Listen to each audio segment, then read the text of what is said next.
கந்தன் காலடியை வணங்கினார். கடவுள்கள் யாவரையும் வணங்குதல் போலே கந்தன் காலடியை வணங்கினார். கடவுள்கள் யாவரையும் வணங்குதல் போலே கந்தன் காலடியை வணங்கினார்.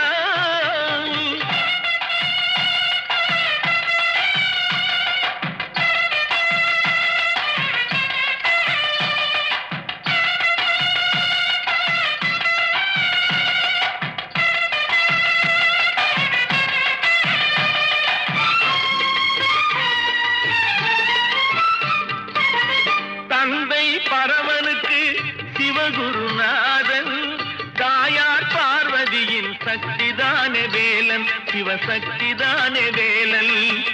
தந்தை பரமனுக்கு சிவகுருநாதன்,